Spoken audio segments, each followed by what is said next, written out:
Assalamualaikum warahmatullahi wabarakatuh.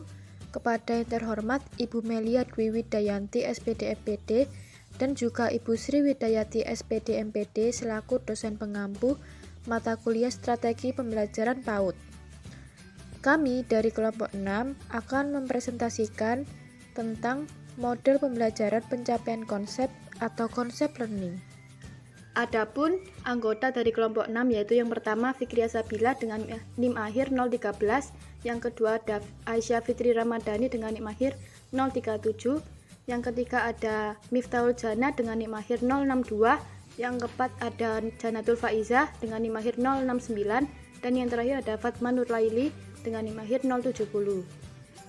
Materi yang akan kami bahas yaitu yang pertama pengertian konsep learning, yang kedua hal-hal yang harus diperhatikan, yang ketiga langkah-langkah penerapan atau sintak, yang keempat adalah dampak pembelajaran dari konsep learning, yang kelima analisis pembelajaran konsep learning.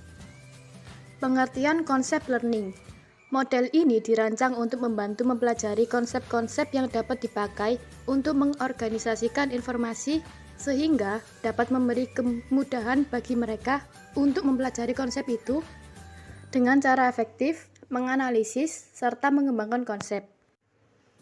Adapun pendapat dari Egen dan Kauchak menyatakan model pencapaian konsep adalah model pembelajaran yang dirancang untuk membantu siswa dari semua usia mengembangkan dan menguatkan pemahaman mereka tentang konsep dan mempraktikkan kemampuan berpikir kritis. Hal-hal penting yang harus diperhatikan dalam model pembelajaran ini adalah yang pertama, menentukan tingkat pencapaian konsep.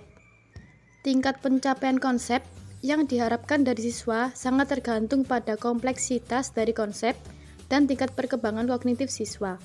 Yang kedua ada analisis konsep. Merupakan suatu prosedur yang dikembangkan untuk membantu guru dalam merencanakan urutan-urutan pengajaran pencapaian konsep. Adapun langkah-langkah penerapannya yaitu fase pertama, penyajian data dan identifikasi konsep, fase 2 pengujian pencapaian konsep, dan fase terakhir yaitu analisis strategi berpikir. Fase pertama, penyajian data dan identifikasi konsep. Pada tahap ini, guru memberikan contoh-contoh dalam bentuk penerapan konsep. Hal ini dilakukan memunculnya masalah dan pemecahannya. Fase 2, pengujian pencapaian konsep. Pada tahap ini, siswa disuruh mencari contoh yang berupa masalah lain yang bisa diselesaikan dengan konsep berdasarkan yang sudah diidentifikasi. Fase yang ketiga yaitu analisis strategi berpikir. Pada tahap ini, guru memberikan masalah baru dan menyuruh siswa menyelesaikan dengan menerapkan konsep. Terdapat dua dampak penerapan dalam model pembelajaran ini. Yang pertama, dampak instruksional. 1. Penguasaan bahan ajar. Kedua, kemampuan metakognitif dalam memahami materi, dan yang ketiga, kemampuan metakognitif dalam pemecahan masalah. Dampak yang kedua yaitu dampak pengiring. Yang pertama, kemandirian dalam belajar, yang kedua, keaktifan belajar, dan yang terakhir adalah sikap positif. Analisis model pembelajaran. Model pencapaian konsep learning bisa diterapkan pada siswa di seluruh tingkatan umur dan tingkatan kelas.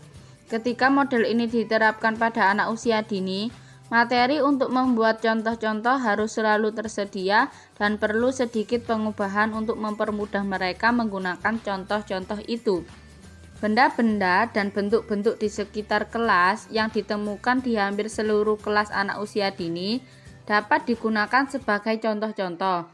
Meskipun disadari bahwa membantu siswa bekerja secara induktif merupakan salah satu tujuan penting, guru seharusnya juga memiliki tujuan spesifik yang lebih banyak dalam menggunakan model ini.